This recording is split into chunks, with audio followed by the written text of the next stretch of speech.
I talked about it with a few developers last year and I'm happy to do it again this year. Multiplayer horror games rock. We get more and more amazing titles which prove that horror genre is no longer just a single player experience.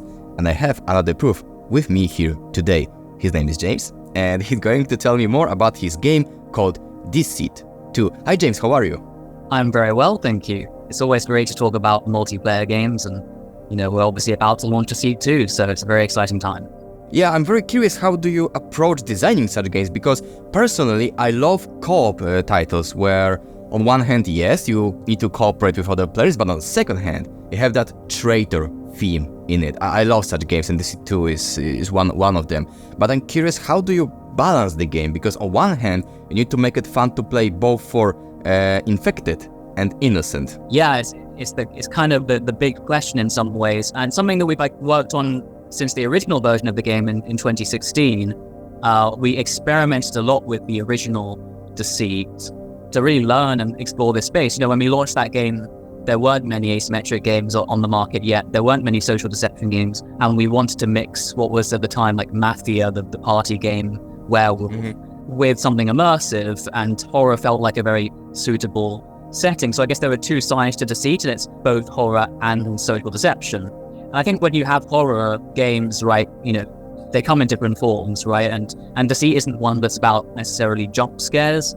It is about atmosphere at times, and so there's always that side of it. And I think that can translate well to a multiplayer setting. But obviously, I would say that we're kind of like a psychological horror game, and I think we have lots of opportunities as a result of that when we're multiplayer and there are other players speaking to you. In terms of designing and balancing the game, it's been just hundreds of iterations and changes, right? Like we like building games with kind of weekly play tests and reviews and just trying new things out and changing things. When it comes to the idea of balance, the way we look at it is there are just lots of different ways a game can be fun, like a session of Deceit, right? Like it can be fun because you tricked someone, it can be fun because you chase someone down. And so we're really looking at all the different fun moments and trying to say, hey, like in what cases is the game session not being fun, and how can we change the game system so that we always end up in the more fun cases?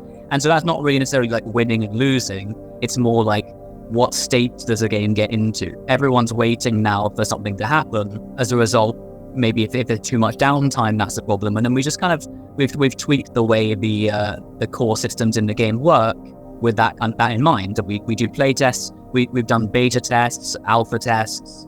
Just a lot of play tests. So if any developers are listening to us and want to learn something here, remember that one thing: testing. That's the most important thing, I guess. No, absolutely, yeah. Like it's setting up the game. So Deceit 2 is an exciting mix of social deception and horror. We've got this Halloween an expansion coming around werewolves as well. So you both have that experiment monster, the werewolf coming out. We put a ton of time into the Asylum, the first map, and you can check that out now. It's like it's an awesome kind of Unreal 5 fully realized, like detailed environment, but one that you play with your friends, right? It's different every time you play. So it's been super fun as dev team throughout development, and now watching streams, seeing what everyone's doing with the game. We're constantly updating, adding features.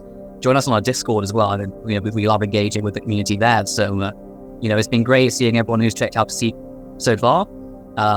Give it a look if you haven't played, and give it a go with your friends.